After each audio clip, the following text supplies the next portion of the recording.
Hey there, I'm Blaze Thompson. Welcome back to Tack Street Television. Today we're here to see our workout, Hell's Bells. Lots of kettlebell work today. Warm-up number 4. Check the warm-up section of our website out if you don't know what warm-up number 4 is.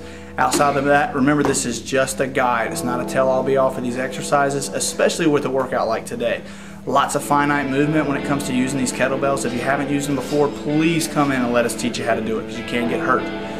We're putting that out there. Alright, so make sure you learn how to do this properly before you try it. Okay, with that being said, you have 3 separate rounds or 3 separate circuits of exercise. The first is goblet squats, kettlebell swings, and roll-ups, 10 reps each. The second is single leg goblet squats, single leg Romanian deadlifts, Turkish get-ups, 2 rounds. Finally, kettlebell snatch, poor man's leg curl, kettlebell windmills, 2 rounds. I will repeat, these exercises have lots of details that must be learned correctly in order to perform these exercises safely. If you've never worked with kettlebells before, you need to learn how to use them before you jump into this exercise. Come see us, we'll teach it to you, or find somebody, find a Russian somewhere. Alright, so to the workout. First exercise, goblet squats. With this routine, it's about getting through it. It's not about using heavy weight. You can glide through it because we're using lots of muscle. In some ways, it's about accuracy as well as the form and the cardio you get from doing it right. Okay, so the first exercise, the goblet squat. We're going to grab the kettlebell by the horns, have the ball up, elbows in tight, come down, touch the elbows to the knees. Weight in the heel of your foot, keeping that torso tall. Second exercise is going to be your kettlebell swing. Remember, it's loose at the bottom, tight at the top, just like water. Softest stuff on earth, but it can break rock when it needs to. Okay, so the loose kettlebells, inhale, breathe out, hold it tight. Loose, tight. Notice the kettlebell swings, and I hold it tight. I'm locked in. It can't fall down because I'm using strong wrists. Also, I'm not using my shoulders to get it up. I'm using momentum to drive that.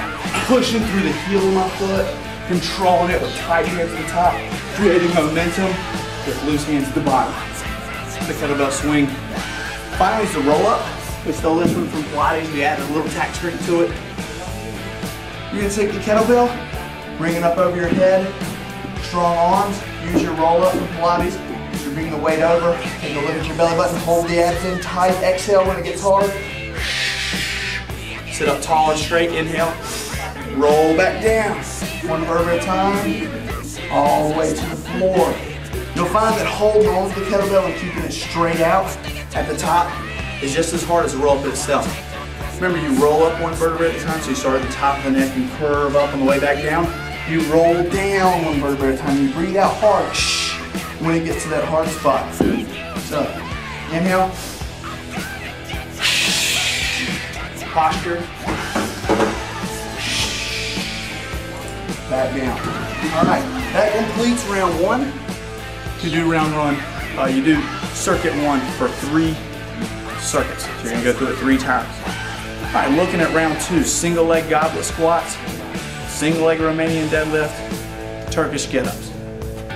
So 4, a single leg goblet squat, same thing as the double leg in regards to how you hold the weight. Now though, we're going with just 1 foot. So it's down, back up, balance, coordination, applied to the power of moving through time and space. Single leg get-ups. Next, stiff-legged deadlifts. Single arm stiff leg deadlift. So we're going to hold the kettlebell single leg. Point the toe. Notice I have no weight on this foot. My toes just touching the ground. Stick my chest out. I don't think about go down with the head. I think about raise the foot. The foot pushes my chest down. Straight and narrow, raise the foot.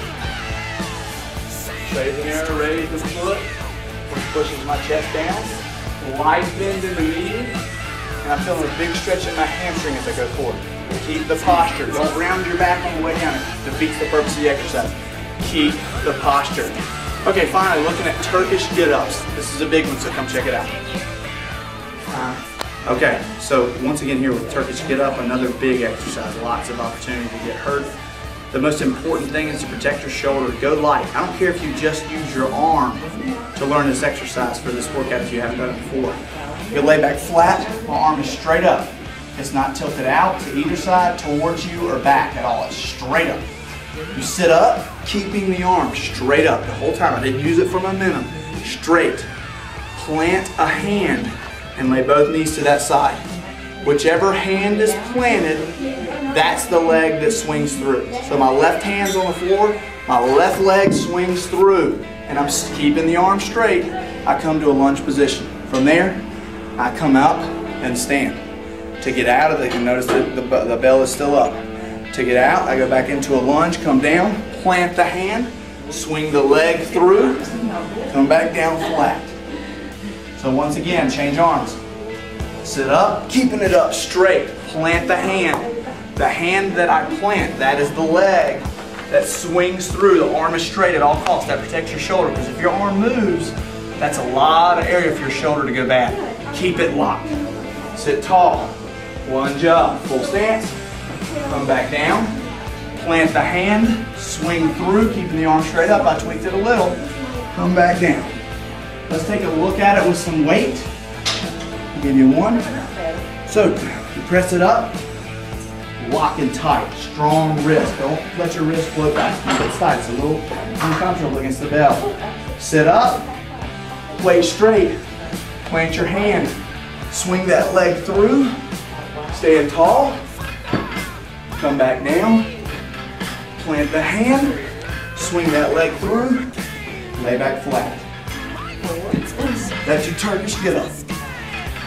All right, let's take a look at round 3. In round 3, we're doing the kettlebell snatch, poor man's leg curl, as well as the kettlebell windmill for 2 rounds.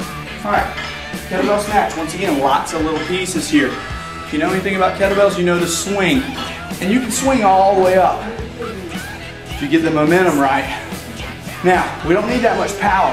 We need about half power. And you're going to pretend you're elbowing somebody. Elbow, and from there it's just punch the sky. So, in essence, I come up, I elbow, and shoot my hand straight to the sky and punch, which flips the kettlebell over. Notice it's not, as I go up, boom. It's a dynamic, quick move. It's not a slow, no, it's down, elbow punch. And the kettlebell just sort of floats back into position. It's not a slow move, it's very dynamic. Elbow punch. Notice my arm comes up, elbow punch, and back down. I'm using those hips going straight up and down to complete the lift. Next, we're looking at the poor man's leg curl. All right, next we're gonna look at the poor man's leg curl. I got Sue Haddon, she's a tack strengthener back here helping me out. You gotta have a good partner in order to perform this exercise. I got my knees and ankles glued together. She's gonna take the towel and hold it over my legs. Notice I got my toes flexed to help her create leverage. She's gonna hold that towel tight. All right, I'm like, whoo, I got my hips flush. Now ideally I could control down using my hamstrings, and then I get up and I wouldn't need to use my arms to help, but I'm showing you the arm move. So ideally you're here, down, control, woo. So you gotta put some pressure on me. And then I'm gonna boom, get back up. So I'll go with a little more control. Using the hammies, keeping the hips flush, hamstring, and pull back up with the hamstring, okay? So staying flush, control down, use those arms to catch, use those arms to push if you need it. Pull, I made her work on that one, okay? So, timeout. Lots of work for the spotter. You need somebody who's got enough strength to hold you down. And you notice I kind of liked on one of those reps, Sue lost her grip a little bit because I suddenly applied more force. You need lots of communication between partners. I didn't tell her I was going to do a straight fall, so I almost busted it. You got to work with your partner well. Make sure they're holding you down tight, control it down with those flat hips. Use the arms just enough. Ideally, you'll feel rocks in the back of your leg if you do it right. Okay, the final exercise is the kettlebell windmill. It's another one, takes lots of safety first. So we get that kettlebell up to a clean. From there, we're gonna knock it up. Tight, strong, straight shoulders. My right foot's gonna point straight at you. My left foot is gonna point straight at the window or the mirror. So from here, I'm gonna go down to the shoe, keeping the arm straight up. You can even watch the bell if that helps you. Come back up, turn. Control, using those obliques to stabilize. Come back up, turn. Bring it down, butt down to set it down. That right there was the kettlebell windmill. 2 rounds of those last 3 exercises. Kettlebell snatch, poor man leg curl, kettlebell windmills. That's the workout, Hell's Bells. Good luck. Like I said, if you don't know how to do it, please find somebody who can help you figure those exercises out. Otherwise, good luck. Take care.